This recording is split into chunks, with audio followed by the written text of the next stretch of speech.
이제 하나님께서 우리 인간들을 창조하실 때 하나님의 형상대로 지으셨다. 이렇게 성경은 말씀하고 있습니다.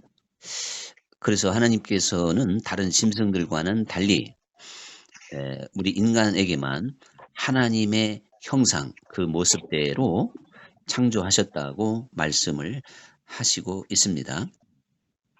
그런데 그 하나님의 형상이 결국 아담과 하와의 타락으로 이루어지게 된 걸 볼 수 있는데, 이 하나님의 형상을 잃은 것을 가리켜서 타락이라 그러고, 또한 죽음 이라고 성경은 말씀하고 있는 겁니다.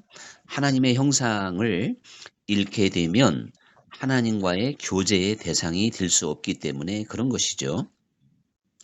이제 하나님께서 맨 처음 아담과 하와를 에덴 동산에서 자유롭게 만나 주시고 그들과 대화하고 동산을 거닐었던 것이 분명하지 않습니까?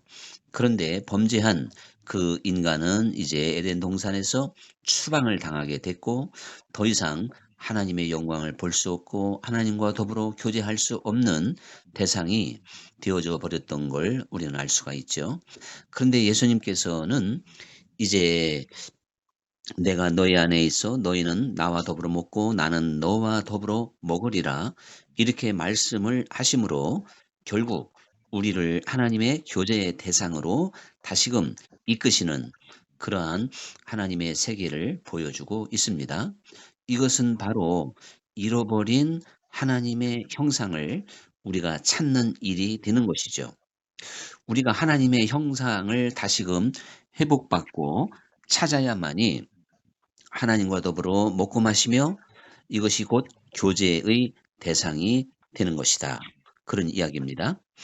그러므로 우리가 그 하나님의 형상은 기본적으로 알고 있듯이 우리의 겉모습이 사람의 머리와 머리부터 발끝까지 인간의 그 겉모습이 하나님의 형상이 아닌 것이고, 우리에게 주신 하나님의 성품을 말씀하고 있다는 걸 우리는 잘 알고 있습니다.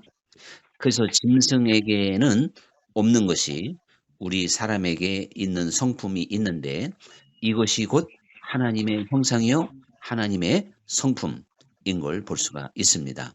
대표적으로 긍휼과 용서와 사랑, 또한 예수님께서는 나는 마음이 온유하고 겸손하니 이렇게 말씀을 하셔서 우리가 하나님의 형상을 담는 길이 결국 온유하고 겸손이라고 하는 것을 결코 빼놓을 수 없다는 걸 우리는 너무나도 잘 알고 있습니다. 뿐만 아니라 하나님의 성품의 최고봉, 그 원전은 바로 사랑이라고 말할 수가 있다는 걸 또한 우리는 잘 알고 있습니다. 그래서 하나님은 사랑이라 사랑하지 않는 자는 하나님을 알지도 못하였느니라. 우리에게 사랑이 없다면 그래서 하나님을 모르는 사람이다. 이제 사도 요한이 이렇게 말을 하게 된 것입니다. 예수님께서는 아버지가 거룩하니 너희도 거룩하라. 이 거룩이 곧 하나님의 형상이요 하나님의 성품인 걸 볼 수가 있습니다. 그래서 사실은 이 신앙생활이라고 하는 것은 성품을 형성하는 데까지 나아가는 겁니다. 이거 한번 깊이 생각해 봐야 되는데요. 신앙생활을 하나의 행위로 어떠한 끝나서는 안 된다는 것이죠. 에 내가 믿음을 가졌다면 이게 하나님의 형상을 형성할 수 있는 데까지 구체적으로 나아가는 그 열매를 맺어야 됩니다. 아멘. 이것이 신앙의 세계인 것이죠. 그래서 아멘. 골로새서 3장 10 절에 보면 "새 사람을 입었으니 이는 자기를 창조하신 이의 형상을 따라 지식에까지 새롭게 하심을 입은 자니라." 아멘. 이렇게 말씀하고 있습니다. 이제 우리를 가리켜서 골로새서를 통하여 "너희는 새 사람을 입었다." 이 새 사람을 입었다고 하는 것이 바로 하나님의 형상대로 회복을 받았다는 것입니다. 이렇게 새 사람을 입은 사람은 자기를 창조하신 이의 형상을 따라, 우리를 창조하신 분이 하나님이잖아요. 그 하나님의 형상을 따라 지식에까지 새롭게 하심을 입은 자니라. 아멘. 이것은 지식은 우리가 하나님을 알 수 있는 데까지 하나님의 형상의 회복을 말하고 있습니다. 아멘. 그런데 예수님이 그랬잖아요. 영생이 뭐냐? 하나님을 알고 그 아들 예수 그리스도를 아는 게 영생이다. 즉 이 지식의 세계가 바로 영생의 세계로 연결되는 겁니다. 왜 그런가 하면 그 지식은 나를 변화시키기 때문에 그렇습니다. 지식은. 자, 그러니까 만약에 우리가 어떠한 그 하나님을 아는 지식이 나를 하나님의 그 성품, 즉 하나님의 형상으로까지 변화시키지 못하는 것은요. 빵을 손에 쥐고 있는데 실제로는 먹지 않아서 늘 배고파하는 사람과 같다. 그러니까 한마디로 그림의 떡이라 하죠. 그림의 떡. 요 표현은 최영삼 교수라는 분이 한번 어느 글에 한번 제가 그렇게 쓴 게 있어서 발제를 한 적이 있었는데요. 그러니까 우리가 하나님의 형상으로 변화되고 이렇게 새로워지지 않는 건 그냥 빵을 손에만 들고 있지 먹지 않아서.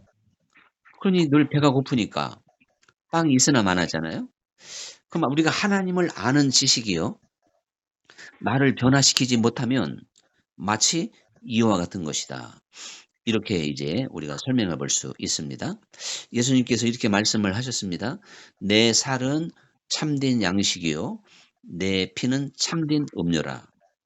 그래서 내 살과 피를 먹고 마시는 자가 되어야 된다고 그랬습니다. 우리가요, 에, 무언가를 먹으면 먹은 것에 대한 결과가 반드시 나타나게 되잖아요. 좀, 설교 시간에 그렇습니다. 만약 우리가 알코올을 먹었다. 그럼 알코올 먹은 그 결과가 나온단 말이죠. 또 나쁜 음식, 우리가 말하는 요즘에 MSG가 잔뜩 들어있는 음식을 먹다 보면 고지혈과 성인병으로 바로 그냥 직행이란 말이죠. 그런데 좋은 음식, 이렇게 정말 정결한 음식을 먹게 되면 건강에 결정적인 영향을 주게 됩니다. 자, 예수님께서 하신 말씀을 우리가 참 심각하게 생각해 봐야 돼요. 의미 있게 한번 생각해 봐야 돼요. 왜 나는 내 살과 내 피가 참된 양식이요 피라고 그랬을까? 이런 의미에서 얼마나 이제 그 가르침이 의미가 참 큰지 모르겠습니다. 예수님께서 그렇게 이제 예수님 자신을 참된 양식으로 말씀하고 있어서 너희가 내 살과 피를 먹고 마시게 될 텐데 먹고 마심으로 나타나는 증거, 나타나는 변화 이것을 우리가 쉽게 상상할 수가 있는 겁니다. 그래서 말씀드린 대로 사람은 무엇을 먹느냐에 따라서 피부색이 달라질 수도 있고 혈액순환이 달라질 수도 있고 건강에 결정적인 역할을 줍니다. 우리 영적인 어떠한 그 하나님의 형상 이것은 오직 예수님의 살과 피를 먹고 마실 때 이렇게 변화될 수 있고 사람이 달라질 수 있다는 사실이죠. 그러므로 우리가 변화되지 않는 건 아직도 주님의 살과 피를 먹고 마시지 않았다고 하는 증거가 되는 것입니다. 누구든지 아무리 완악하고 교만하고 세상적으로 타락했다 할지라도 주님의 살과 피를 먹고 마시면 그는 변화되기 시작하는 것이고 30배, 60배, 100배로 이렇게 전진해 가게끔 되어져 있습니다. 그래서 예수님께서 천국을 마치 겨자씨로 비유를 했는데요. 겨자씨 한 알이 아주 눈에 보일 듯 말 듯 심어졌지만 결국에는 그 겨자씨가 이제 싹이 나고 줄기가 나고 잎이 나고 꽃이 피고 막 큰 나무가 돼서 공중의 새들까지 깃들이게 되느니라. 자, 이와 같은 변화가 온다는 것입니다. 우리가 예수님의 살과 피를 먹고 마시기 시작하면 그 능력이 우리를 새롭게 하고 변화시켜서 마침내 우리는 결국에는요, 이제 하나님의 형상으로까지 온전한 하나님의 형상을 덧입게 되는 것입니다. 그러니까 에 우리 어떠한 우리가 알고 있는 하나님을 아는 지식은 에 무슨 신앙 활동으로 증명되는 게 아니에요. 우리가 잘 알다시피 세상에서도 목사의 타이틀로 장로님의 타이틀로 뭐 신학자의 타이틀로 직위도 많이 얻고 활동도 많이 하잖아요. 그것이 하나님을 아는 게 아니라 이거죠. 오직 하나님을 아는 지식은 어떠한 그 신적인 성품, 즉 하나님의 형상으로까지 변화받았을 때 거기서 확증이 되는 겁니다.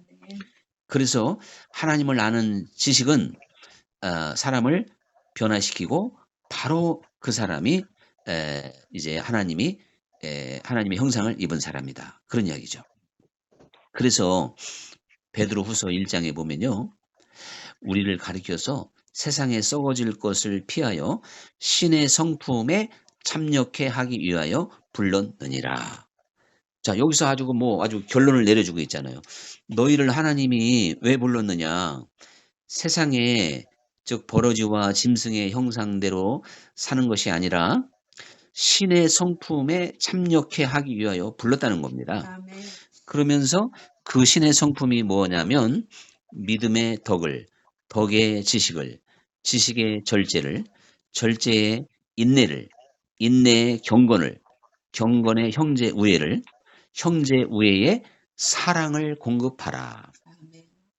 자, 이것은요, 믿음이 그럼 뭐 1단계고 사랑이 가장 마지막 단계냐? 사실 그건 아니에요. 팔복의 말씀도 심령이 가난한 자는 복이 있나니 이게 맨 처음에 나오지만 신앙의 차원에서 1단계라는 뜻은 아니라고 제가 말씀드리기도 늘 합니다만은 이 신의 성품에도요, 우리가 하나님을 아는 그러한 믿음을 가졌을 때 거기에는 즉시 덕이 이제 주어지게 되고 또 하나님을 지식으로 영으로 알게 되는 것이고 그다음에 절제하게 되고 인내하게 되고 경건한 사람으로 나아가고 형제 우애까지 결국에는 사랑까지 할 수 있는 그러한 사람으로 변화되는 이 변화를 가져오게 됩니다. 이게 말씀드린 대로 30배부터 맺혀서 그렇지 60배, 100배.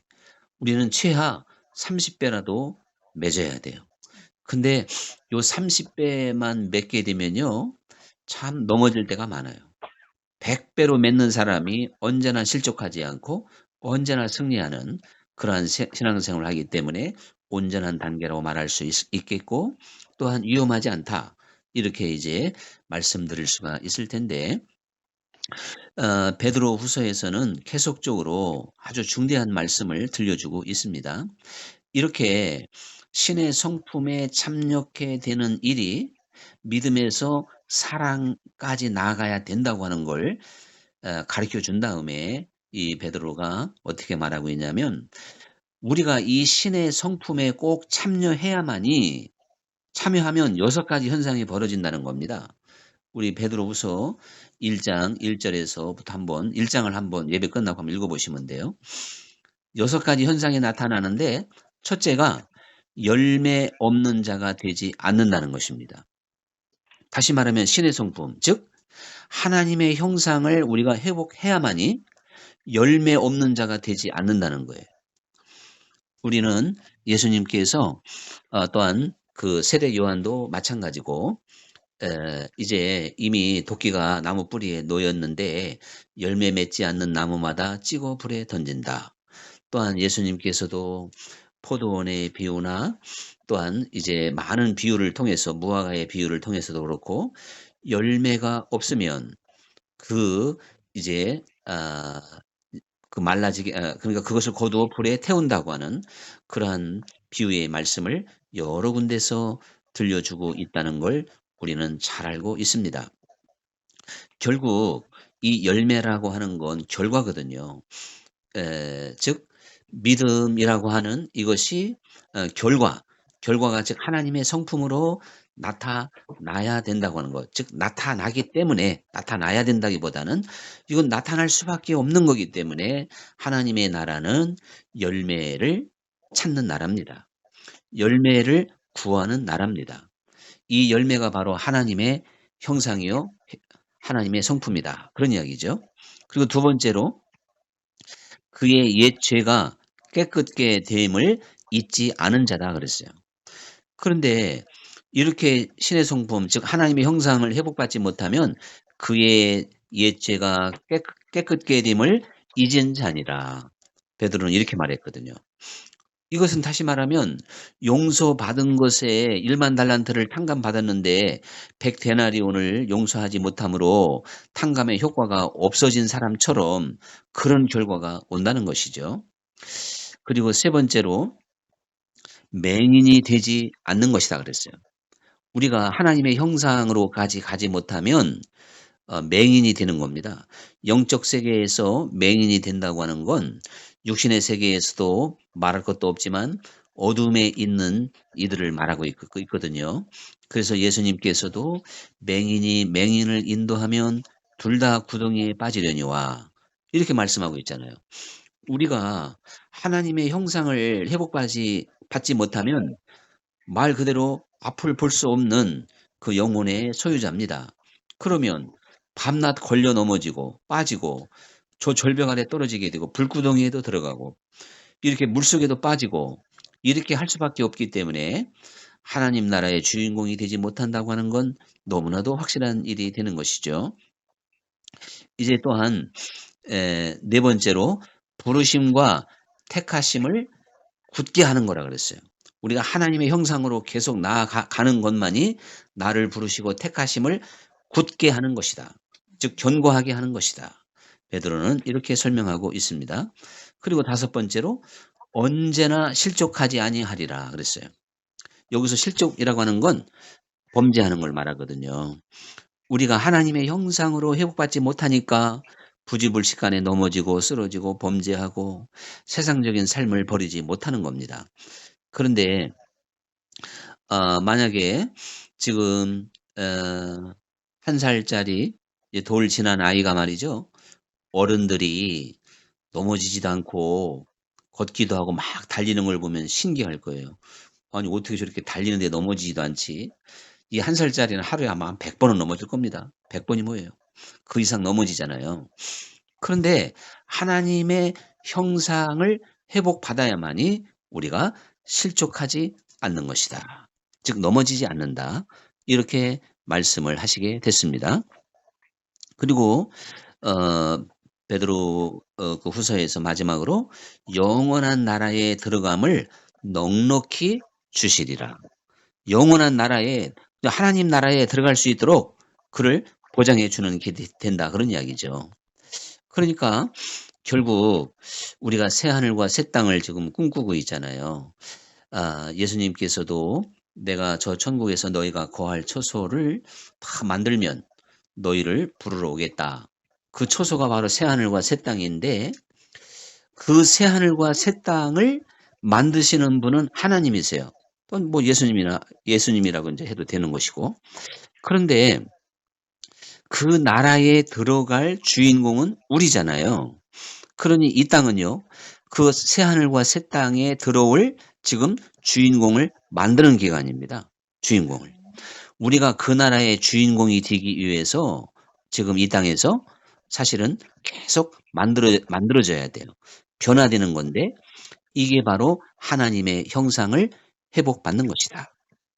이제 우리 앞에 하나님의 나라는 점점점 다가오는데 우리가 그 나라를 다스리고 정복할 왕의 권세를 가지고 그야말로 천년왕국이요 영원한 나라인데 우리는 거기에서 정말 그 분봉왕과 같은 권세와 능력을 가지고 살아갈 텐데 내가 그 나라의 주인공이 되는 것은 오직 하나님의 형상을 회복받는 것이다 하는 것을 우리는 깊이 기억해야 됩니다. 그래서 우리가 이 세상 아 지금 정은영 성도님의 목소리를 딱 들으니까 바로 저렇게 '내가 주인공이다.' 이렇게 외치는 거예요 바로죠. 예. 요렇게 우리가 이 세상에서 잔잔하게 있지 말고 하나님 앞에 '하나님 그 나라의 주인공이 되게 하여 주옵소서. 그 나라의 주인공이 되게 하시옵소서.'